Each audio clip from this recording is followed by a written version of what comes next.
Okay, this is our first launch of a brilliant idea that Neuro Knowledge had for maybe a reimagining of eye-opening discussions, and just a discussion by Dr. Dan Langley.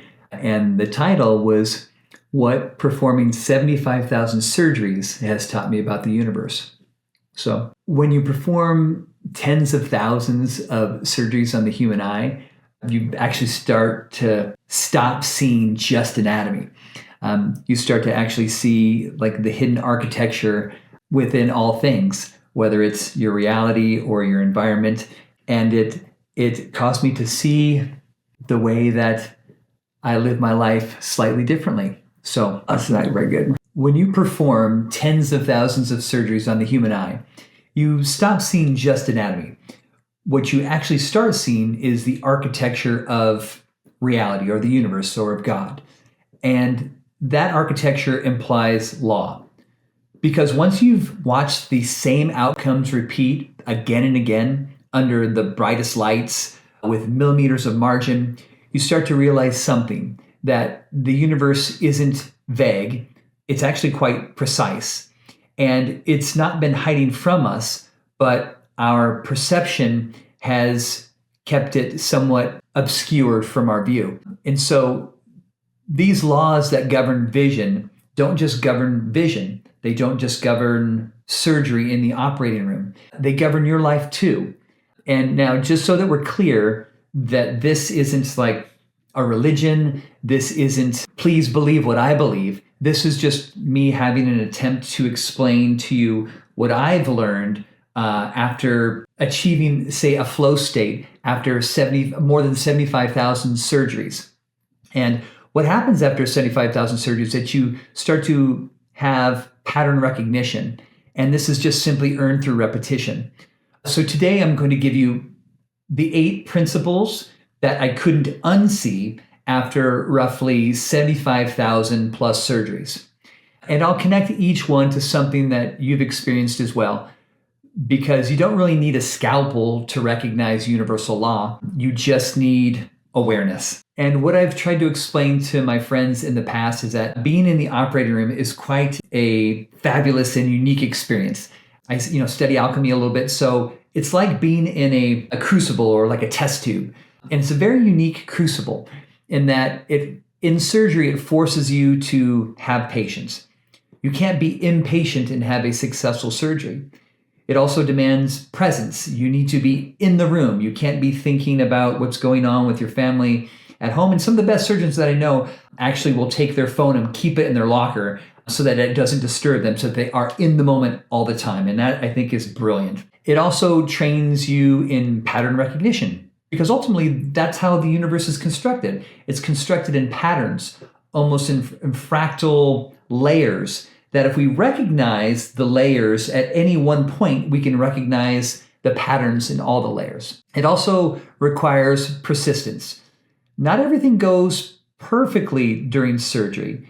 And if we relent or if we give up easily, then the patients will have a bad outcome. So it requires you to be persistent. But that's what life is about. It's about being persistent. It's about understanding that what we may call persistence or struggles at time is just life. It's just the joy of living, of experiencing, of being persistent in the moment. So, but also what it offers is something rare, something I didn't really even expect when I started. It offers a chance to access a flow state, because in the operating room, your skills are challenged, but the stakes are very real and the feedback is immediate. So it's, like I said, it's a very unique and special circumstance that allows the emanation of a flow state, because you're not special, but because the body adapts to what you repeatedly ask of it. So because in the operating room, your skills are challenged and the stakes are real and the feedback is immediate. And over time, if you do it enough, your nervous system starts learning calm and grace under pressure, not because I'm special or because anybody's special, but because the body adapts to what you repeatedly ask of it. So that calm did something for me in the operating room. It changed how I saw people, it changed how I saw the patients on the table. It changed how I saw the nurses that were really working diligently and masterfully in their craft. It changed how I saw conflict.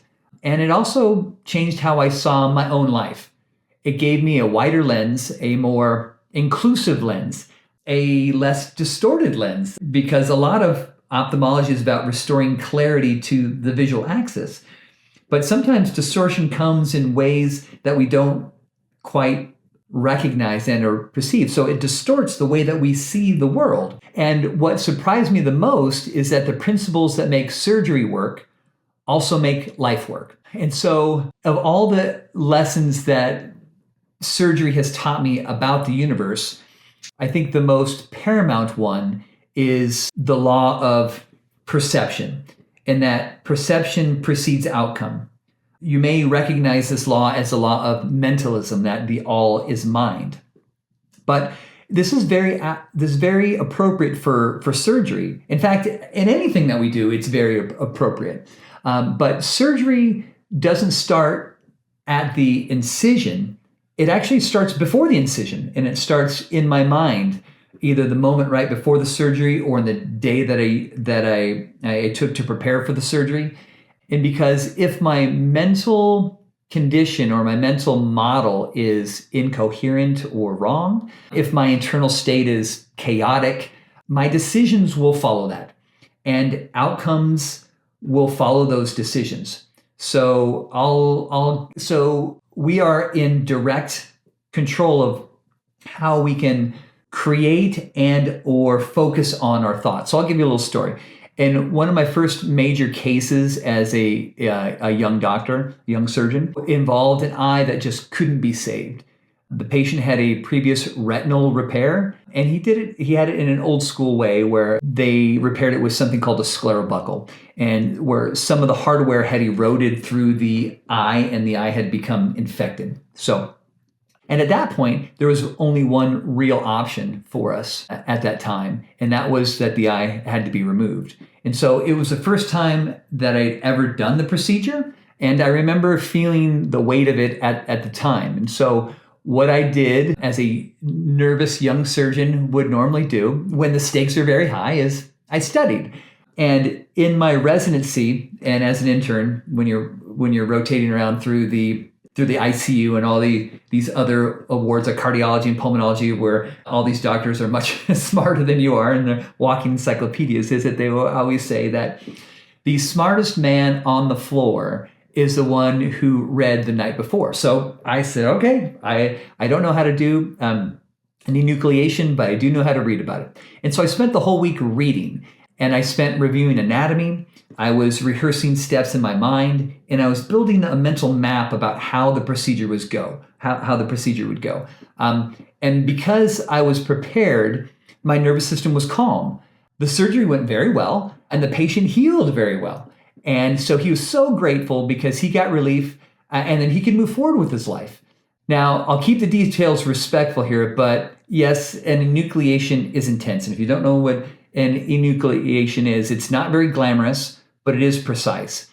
And that experience taught me something early in my life, that your inner state doesn't magically change reality, but it does shape your experience and your decisions so that the outcomes will follow your internal state. And this is just not true in surgery. You've also lived this in your life. And so if you think about the last time that you walked into a conversation already convinced that the conversation was going to go badly, and yet it did go badly after that because you kind of primed the pump for that experience.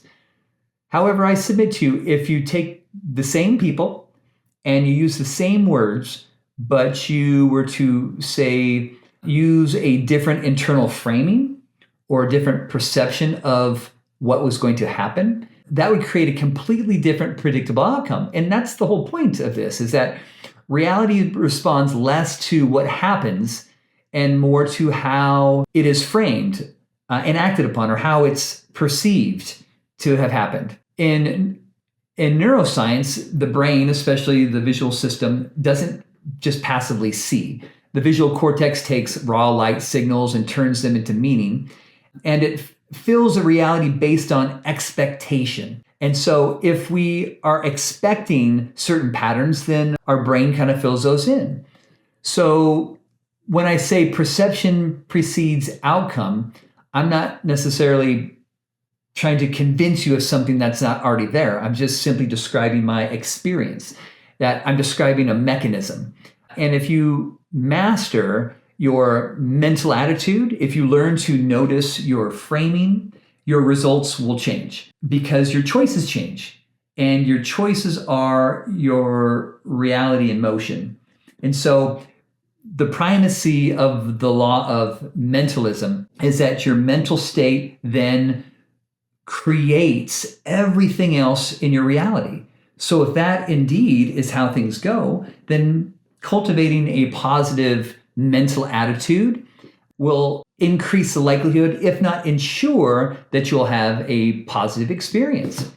And so as we start to talk about the other ways that the universe has shown itself to me through eye surgery, is that as we're talking about our thoughts, we have to recognize that our inner order expresses outwardly. Another thing that ophthalmology has taught me is that the body doesn't necessarily hide its structure. We may be unconscious or ignorant of its structuring, but eventually it reveals itself.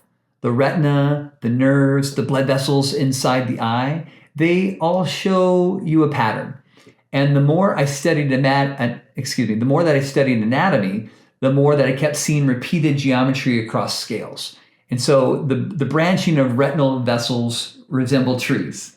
And if you've not seen this, it's quite remarkable. And the structures of nerves resembled networks. And if you've ever seen some pictures of kind of neurons firing, it's very, very similar to what you see at larger scales as far as out in the cosmos. And so also when you see, rivers branch and roots branch, and everything in nature and in the universe seems to have this fractalized structure of its own reality. And even when you extend out to the cosmos, and as I said before, with the galaxies and the nebulous clouds and the filaments, they seem to form kind of cosmic webs that are there. It's really just similar architecture, but on a different scale. And so this is what people mean by the phrase, as above, so below. And if we make it personal to ourselves, it becomes even simpler. We say, as within, so without. There is a saying in one of the spiritual books that says, be and it shall be. And that's just simply a rephrasing of your internal attitude dictates your experience. And because your outer life is often a lagging indicator of your internal state. So if you're chronically tense, and that's a lot of times I'm doing this all the time. Sometimes I get into a difficult case and the nurses see me just kind of stretch my neck a little bit because sometimes I get a little tense in that moment. But if you do become steadier, then your life tends to reorganize itself around that calmness and coherence. So this doesn't happen by magic, but it does happen by behavior, by trained behavior, by choices that we select, by what we tend to tolerate in our life, by what we reinforce in our life as well. So the most powerful way to improve a situation isn't always to change the situation first. Although I have, a very important person in my life who says that when they come across situations that they keep repeating, that it's just time to cut, and simply extricate themselves from that situation. But I tend to think about it a little bit differently, because if you simply just avoid the difficult things, then you never learn to adapt to those difficult things. So the most powerful way to improve a situation isn't to change the situation first, but it's to start by mastering yourself, because wherever you go, there you are.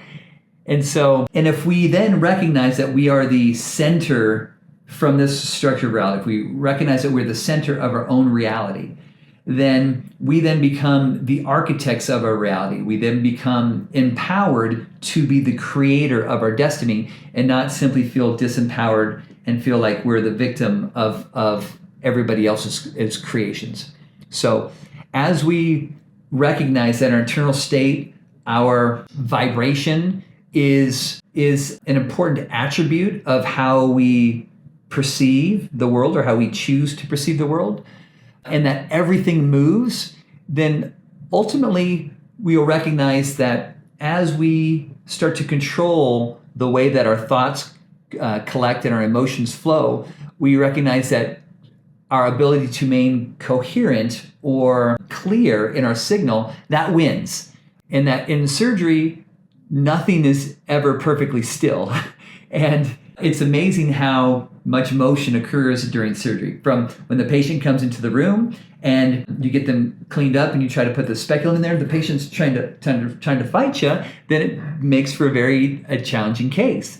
And even when you anesthetize the patient so that they're under anesthesia and that they should be perfectly still, there still are breath movements where the patient is breathing in and out, and that's moving the head around.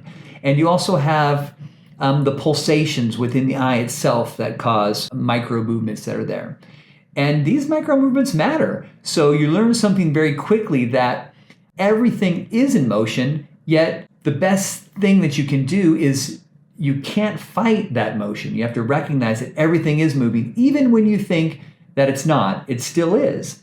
And so fighting against emotion will cause friction and non-ideal outcomes. However, you have to harmonize with that motion. And that's why the steadiest hands in surgery aren't necessarily rigid, but they're resonant with the environment. They're coherent. They're collaborative with the environment. They're responsive to the situation. They don't clamp down and force the movement that's there, although some doctors are somewhat heavy-handed in that, and I recognize that that is a way to be. However, I've recognized that a more effective and efficient way to be would be to just understand that you need to have a little more harmony with the way that the patient is moving within the environment. Another story that I always kind of consider is that there's an organization called the PBR, the Pro Bull Riding, and there's a bull rider and then there's a bull, and so when you try to get a perfect score in the bull riding area, they score the bull and they score the rider. So in the operating room, it's very similar. It's that the patient kind of takes on the role of the bull, and the bull's going to do what it wants to do. And so sometimes it's there has some animosity about the surgery. Sometimes they're claustrophobic, and sometimes they just have convulsions and or nervous movements that they just necessarily can't control. And I necessarily can't control those things all the time. I have to recognize that the patient's going to do what the patient does. I, on the other hand, can understand that, hey, I need to assess the patient's movements and or the flow, the vibrations and oscillations in the patient, and I need to move with those things, not fight against them, but move with those. And so,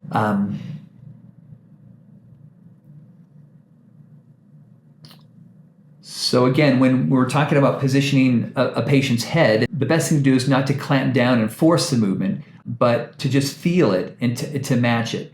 And life is the same way. You've met people who say very little, yet they seem to shift an entire room. It's like you feel their tone before their words have even been spoken. You feel their presence before their ideas. And so vibration doesn't necessarily have to mean anything like mystical, but it can simply mean this, that everything is motion. And the question is not whether motion exists. The question is whether you're coherent with it or fighting against it. And coherence beats intensity every single time. And so as we recognize that everything is in motion, we recognize that things that are in motion kind of have extremes that they fluctuate between. In that most problems that we encounter are not necessarily problems about intention, but they're simply the wrong dosage. And so ophthalmology makes one truth obvious, that too much light will blind a patient and too little light will blind a patient. So if I'm working on a very dense lens and I can't see what I'm doing, then sometimes a little bit more light will be helpful. However, in that same situation, if a patient has a less cloudy lens, if I turn up the light, then the patient's going to be fighting me because it's blinding them and it feels very uncomfortable. And so vision in this sense depends on contrast. And in surgery, it's the same. If you're too rigid, then in surgery, you'll tend to go too deep into the eye. And that tends to cause complications, so such as you can rupture different structures in the eye, and you create complications for yourself by being too rigid. But also, if you're too soft, you don't engage deeply enough. The surgery just kind of drags on and tissues swell because you're taking too much time in the eye and inflammation rates rise. So the secret isn't more force, but again, at the same time, it's not more gentleness. It's the correct dose. And so in life, this shows up everywhere. We've all experienced someone who has confidence, but that confidence can sometimes bleed over into arrogance. Maybe I'm the guy that this is about here. We also have an idea about caring that can kind of overcare too much that then ultimately becomes control. We also have rest that can become just avoidance. So it's the same axis, it's the same kind of issue, but they are in different degrees. And so many people aren't wrong, they're just uncalibrated. And so when we recognize that the laws of extremes, that allows us to have some calibration, and polarity teaches us the art of calibration. It also teaches us that there are multiple perspectives that we can have in any given situation. And I'm of the opinion that the more perspectives we have, the clearer the situation becomes. And so it becomes incumbent upon us to recognize that we don't have to be so adamantly fixed on one belief. When presented with another seemingly contrasting belief, we can simply recognize that those two seemingly opposite beliefs can be reconciled with a slightly different perspective or level of understanding that maybe wasn't present that created the two supposedly opposites. We all know about, hot and cold water, but the middle is a blending of the two to create something that's completely unique, which would be the warm water. So as we recognize that the universe presents itself in seemingly opposites, but those opposites can be reconciled, we recognize that patterns emerge from this that are cyclical or repeatable. Whether it's the weather that we look outside and we see that right now we're kind of in January, and so it's really cold, but always January in the wintertime is then followed by springtime, which kind of starts to heat up in the summer, and so on and so forth. So that cycle continues to show itself in nature or in the universe all the time. And in the grand scheme of things, timing is undefeated. But within what I learned, especially in cataract surgery, is that it is all about rhythm. Whether the patient is coming in from the lobby into the pre-op area, into the OR, and everything has a natural rhythm and ebb and flow. And so the operating room seems like it's a symphony. So when patients say, and I hear this all the time from patients, when they say, "Wow, you guys are such a well-oiled machine," I always smile because it really always wasn't that way. And in fact, that kind of brings up another point, is that sometimes patients will say your efficiency is a well-oiled machine. And yet at the same time, hearkening back to the mentalism law and about our attitudes, some patients will say, "Oh, you guys are a cattle call in here, and you guys are just too fast and too well-oiled machine." So perception kind of plays a role in there as well. But when the patients do say that we have a well-oiled machine, it really wasn't always that way. It became that way through repetition, through refinement, through teamwork, through individual mastery of the nursing staff on their own. And so also inside the patient's body, as far as healing, it also has a rhythm as well. So in our surgeries, most patients see dramatically better the next day, but some do take longer. And so that rhythm needs to be honored, because you cannot really rush the healing of the tissue. And the universe doesn't necessarily negotiate with that timing. Everything happens in its own divine timing. And so life has seasons, even in something as practical as clinic flow, where, as I mentioned earlier, January seems to be some of the slower month out of the year. And that's due to several different things, but it's always repeatable each year, where the insurance is reset, deductibles change. and weather seems to be cold and sometimes snowy. And so that dictates behavior of patients. So this isn't a failure of the system that we have, but a recognition that patients and life is going through its own rhythms. And so if we honor that rhythm, we get harmony.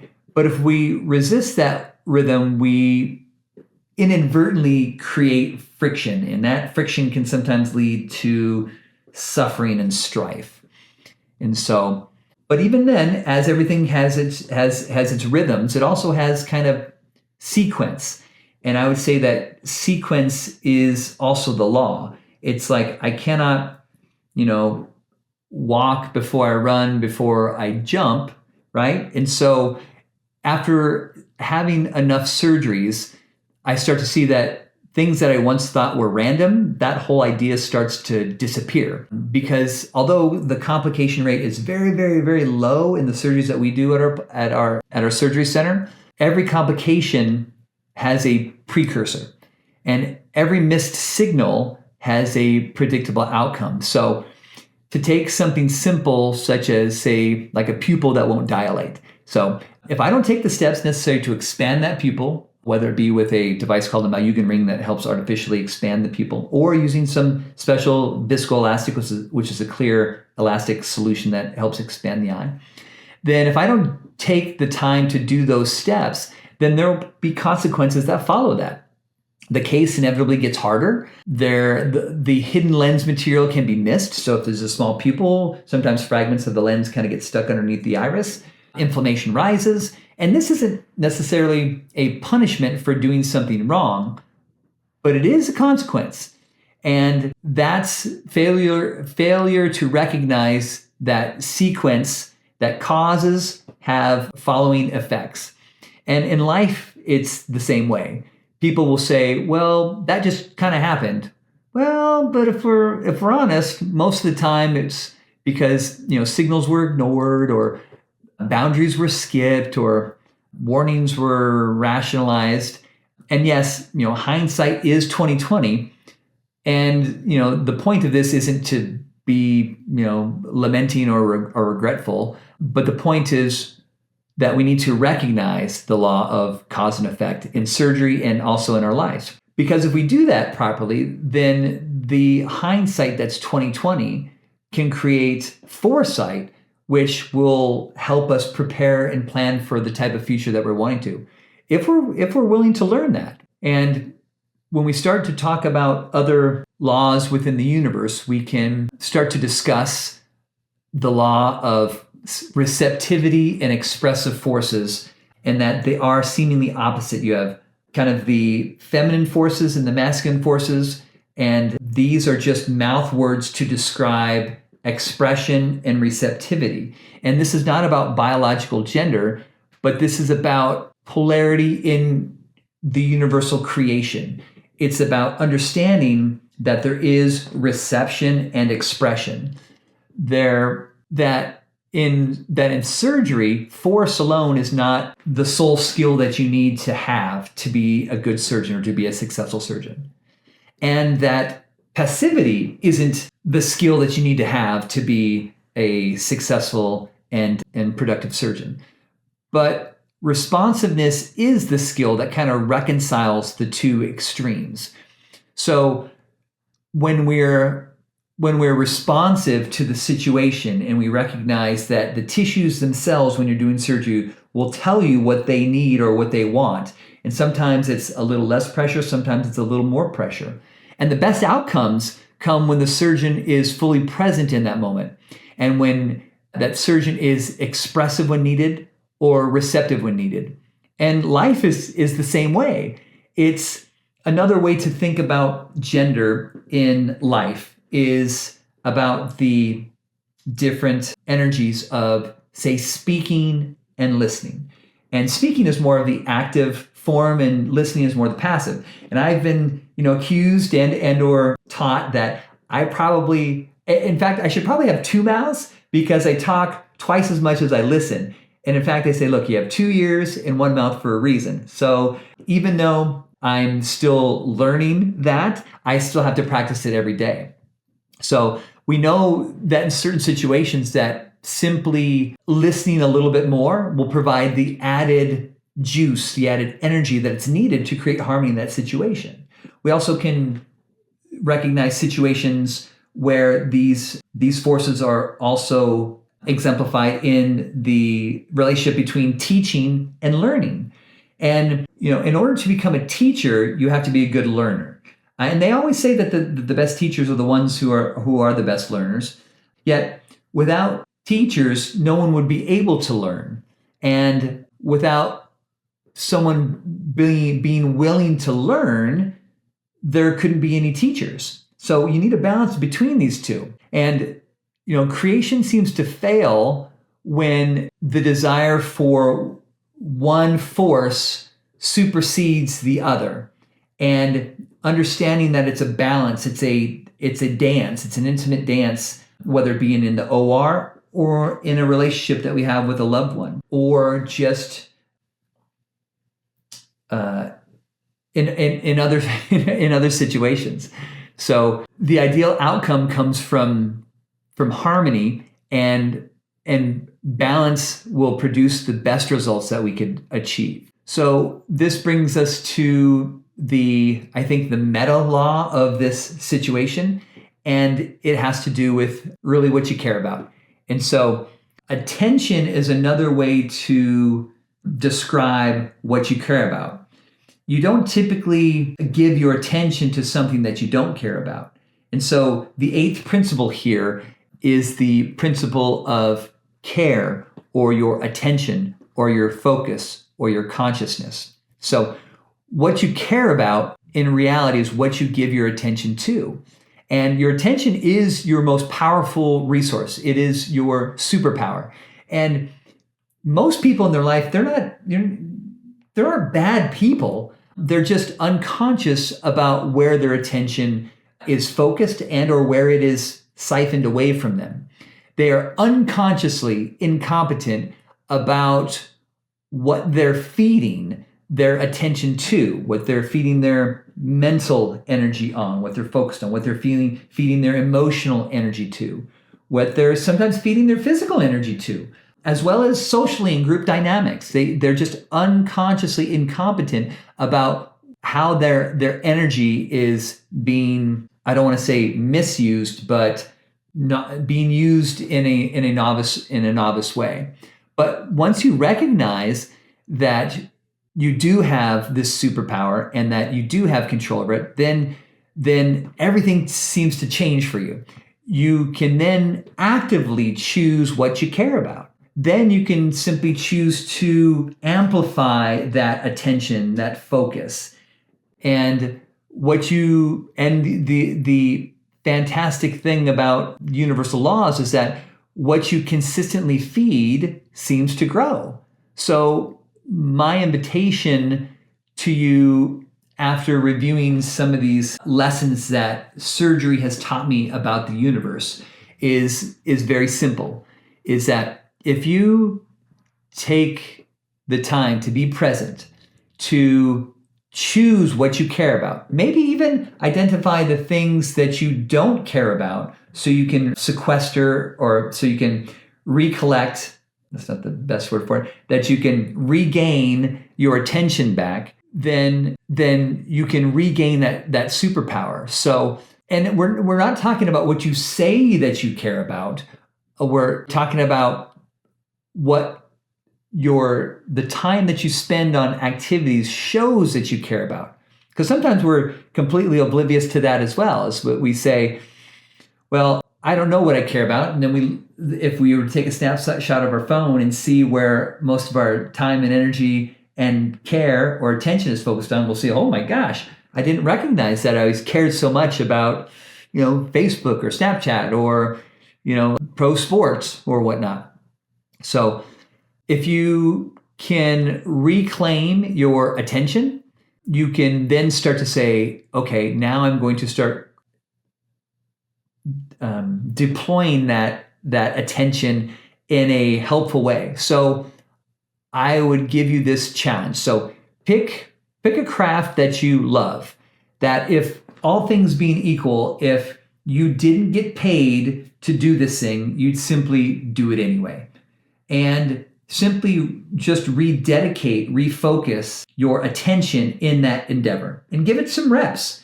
Work out that thought muscle. So if you say, oh, I care about writing a manuscript or a book, then put time into that and show that you're giving it reps by writing some pages. If you say that you care about learning a foreign language, then do the reps of going through the verbs so that you can learn those more effectively. If you do care about a better relationship with your kids or your spousal units or your relatives, then do put some time. Give it reps on that. And then also make sure that, as I mentioned earlier, we need to make sure that we protect our attention and that we protect our care, because there are situations where our attention and our focus and our consciousness and what we care about will be intentionally or inadvertently siphoned away from us, and thus it kind of disempowers us. So, but if you follow some of these steps, if you follow the blueprint that I just kind of laid out, if you practice, if you give it attention, if you give it time, your growth becomes inevitable. It doesn't become dramatic. It actually becomes, unless you want it to be dramatic, it becomes less dramatic. It becomes, like I said before, it just becomes inevitable. So, but I didn't necessarily learn some of these principles just by believing in those. In fact, I didn't learn really these principles until I had achieved some flow states in the operating room after conducting over 75,000 surgeries. And through that level of practice and repetition, I gained a sense of clarity. And what I've learned is that as I was, subjected to these patterns of reality, and my proficiency in doing surgery allowed other thoughts to clear my perception, then the laws of the universe just seemed to make themselves more clear. As I mentioned earlier, they weren't ever hiding. It's just that my lens of perception was just too clouded to see them as clearly as I do now. So if you are in a season where you feel behind or awkward or like a beginner, kind of like I do now with this whole podcasting thing, I went from being a master of surgery to being a complete novice in podcasting, well then good, because that's how all mastery starts, is that you simply just need to take the time to pick what you care about and train your attention to focus on what you care about. Monitor your vibration, monitor your mental state, your emotional state, your physical state. Make sure that you're getting the right nutrition in your body so that it can be a great foundation to support your emotional and your mental health as well. But honor the rhythms of your body, of your emotions, because emotions are just simply energy in motion. And we know that through the law of vibration that we're going to have highs and lows with these things. But knowing this can help allow us to weather the tides of that. If you can also just stay persistent and stay coherent. And if you can, and after enough reps, you will become a master. It's inevitable. And so what then emerges out of your self-mastery is a life that you have always wanted. And so ultimately for you, I truly do wish the best possible life that you can have. And I just wanted to share some of these insights. Again, I promise that I'm going to continue to practice and get better at articulating my thoughts. And I know that if we do this together, if we pick something that we feel very passionately about and we just focus our attention there and we stick to it, then there's no doubt in my mind that we will all not have the lives that we wish and or desire and or dream to have. So I want to thank you so much for joining me today in this experiment. And I truly do wish you to have the most extraordinary life that you're capable of having. So until next time, we'll see you then.